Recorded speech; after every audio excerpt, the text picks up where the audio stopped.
პირველებს არ გვაქვს ინფორმაცია, რომ სალომე ზურაბიშვილს რაიმე ბრიფინგი აქვს ჩაანიშნული, სადაც დარღვეულ შეთანხმებასთან დაკავშირებით ისაუბრებს. ჩვენთვის ამ ეტაპზე უცნობია, როგორი იყო საქართველოს მეხუთე პრეზიდენტის რეაქცია, როდესაც საკუთარი თვალით ნახა, რომ გიორგი გახარიამ შეთანხმება დაარღვია და ეგრეთ წოდებულ საგამოძიებო კომისიაზე მივიდა იმისთვის, რომ წლუკიანის კითხვებისთვის პასუხები გაეცა. 6 საათის განმავლობაში იმყოფებოდა ყოფილი პრემიერი და ყოფილი ძალოვანი უწყების ხელმძღვანელი ეგრეთ წოდებულ საგამოძიებო კომისიაზე და წლუკიანის კომისიის წევრების კითხვებს პასუხობდა. ჩვენ ვიმყოფებით სწორედ სალომე ზურაბიშვილის ოფისთან, ველოდებით მის გამოჩენას.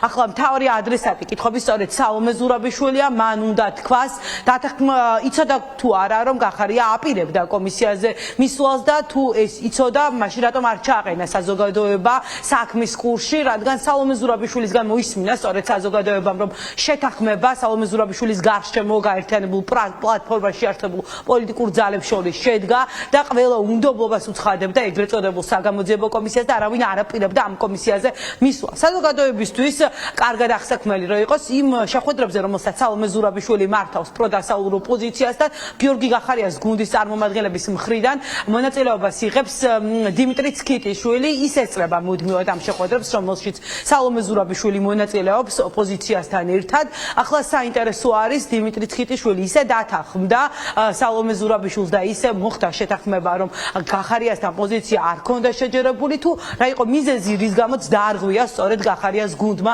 ეს შეთანხმება. კითხვის ადრესატი სალომე ზურაბიშვილია, ჯერჯერობით ის კამერასთან არ გამოჩენილა. რაც შეეხება ოპოზიციურ გაერთიანებებს, გიორგი გახარიას ოპონენტებს, მის კონკურენტებს პროდასავლურ ოპოზიციაში აცხადებენ, რომ შეცდომა იყო ეგრეთ წოდებულ საგამოძიებო კომისიაში მონაწილეობის მიღება და ახლა პოლიტიკოსები აცხადებენ, რომ ორჯერ უფრო მეტად დაფიქრდებიან, როდესაც რაიმე შეთანხმებას დადებენ გიორგი გახარიასთან და მის გუნდთან ერთად. როდესაც ერთის მხრივ ამბობ პარლამენტზე, რომ ის არ არის ლეგიტიმური, მაგრამ იქიდან არ გამოდიხარ. როდესაც ამბობ ეს კომისია არაფერს არ აკეთებს და მის საქმიანობა ფუჭია და ამ კომისიის ხდომაზე მიდიხარ და იღებ მონაწილეობას. როდესაც არღვევ, ისეთ იშვიათ და რთულად მიღწევად პოლიტიკურ შეთანხმებას ამ ქვეყანაში ოპოზიციურ სპექტრთან და ამას აკეთებ და ამაზე თან არავის არაფერზე არ აფრთხილებ. ეს არ არის კარგი პოლიტიკური მიდგომები, ეს არ არის სწორი პოლიტიკური კულტურა და ეს არ არის სწორი სვლა. ამით ვერც ვერაფერი ვერ მოიგო. ვერც პერსონალურად, ვერც თავის პარტიას ვერ მოიტანა, ოღონდ დააზიანა საკუთარი სახელი, როგორც პოლიტიკური პარტნიორის. ჩვენ ორჯერ დავფიქრდებით აწი, როდესაც რაღაცაზე ხელს ჩამოვართმევთ გახარიასთან და მის გუნდთან. ამიტომ ეს შეთანხმება რატო გადათქვით? ამაზე ახსნა განმარტება აქვს მესაცემი საზოგადოებისთვის გახარიას გუნდს. გააზიანა საკუთარი იმიჯი, როდესაც დაარღვია პრეზიდენტის ფორმატში მიღწეული შეთანხმება, იმიტომ რომ ზოგადად წინასწარ შეთანხმებების დარღვევა არ შეიძლება. პრეზიდენტი აუცილებლად ვფიქრობ, რომ გააკეთებს განცხადებას და მეც სიცხადე შეიტანს ამ მიმართულებით. მეორე პუნქტი, რაც აუცილებლად უნდა აღვნიშნოთ, გახლავთ ის, რომ ქართველი ხალხის მთავარი მიღწევა არის ბიძინა ივანიშვილის არაღიარებასა და დელეგიტიმაციის პროცესი და ესეც დააზიანა გახარიამ ამ ხალხის ნაწილმა სწორედ გახარიას მისცა ხმა. და მე ვფიქრობ ასევე, რომ ბიძინა ივანიშვილის დამარცხებისთვის დელეგიტიმაციის პროცესის გაღრმავება არის ერთ-ერთი მთავარი საფუძველი. გარუსების შემოქმედები ორი დამნაშავე ერთმანეთს აწმენდა ხელს და ეს ნიშანი უნდა იყოს ხარებასთვის და გომელაურისთვის, რომ პოლიტიკურ გილიოტინაზე სწორედ წულუკიანის, ოზარსუბარი და ალუდა ყუდუშაური წარუძღვებიან, როგორ ერთმანეთის ჩაშვებით, ერთმანეთის დაბრალებით, ფაქტობრივად მაკო გომურის თვალს აბრალებდნენ ერთმანეთს, ძალიან მძიმე სანახავი იყო ცხადე და სამწუხარო, რომ გახარიას არ იყო ვაჟკაცობა, ჩამოეთვალა ნაწარმი ადამიანები, შეესწრებინა წულუკიანისთვის ის ძალიან მძიმე განცხადება, რომელიც გააკეთა ანწუხელძესთან დაკავშირებით, მოღალატეობრივი განცხადება და სამწუხარო რეალობაა, რომ ჩვენ გვაჩვენეს დაპატარავებული, დაჩმორებული ბიძინა ივანიშვილის ჯიბეში მყოფი გახარია. ოპოზიცია განმარტებებს სალომე ზურაბიშვილთან ერთად ელოდება სწორედ გიორგი გახარიასგანაც, რატომ დაირღვა შეთანხმება, თუმცა გახარიას გუნდში ფიქრობენ, რომ ერთი ბოდიში შეიძლება ეს საქმე გამოსწორდეთ და მიაჩნიათ, რომ განსაკუთრებული მნიშვნელობა არ ქონდა შეთანხმებას შეასრულებდა თუ არა გიორგი გახარია, რადგან ამტკიცებენ ყოფილი პრემიერის გუნდში, რომ იქ მისვლით და ბიძინა ივანიშვილის წინააღმდეგ ჩვენების მიცემით გიორგი გახარიამ უფრო დიდი საქმე გააკეთა, ვიდრე შეთანხმების დარღვევასთან დაკავშირებით მისი მისამართით წუხილები უნდა იყოს.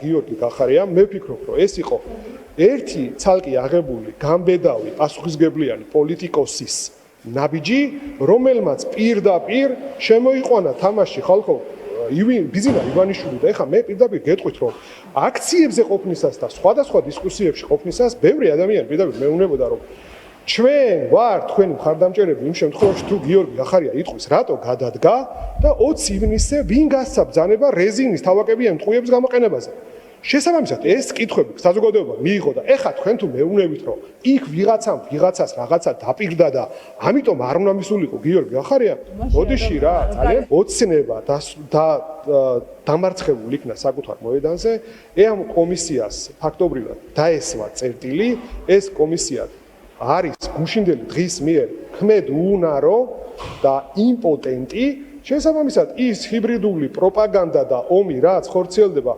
ხორციელდებოდა ჩვენი თანამოქალაქეების წინააღმდეგ ეს შეჩერდა. ახლა საზოგადოებამ განსაჯოს გახარია მოიქცა როგორც პასუხისმგებლიანი და როგორც თანმიმდევრული და გამბედავი პოლიტიკოსი თუ არა.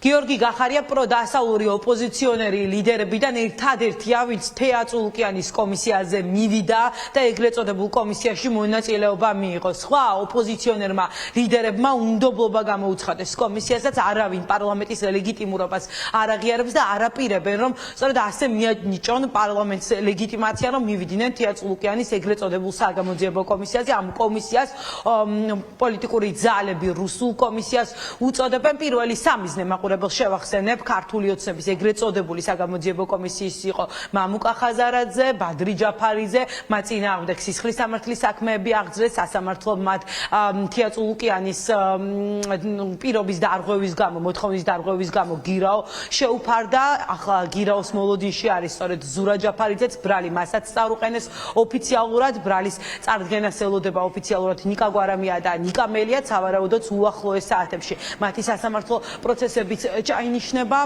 როგორც ოპოზიცია აცხადებს, გიორგი გახარიამ შეთანხმება გააღვია და ახლა ამ დარღვეულ შეთანხმებასთან დაკავშირებით განმარტებები როგორც მან, ასევე სალომე ზურაბიშვილმაც უნდა გააკეთოს.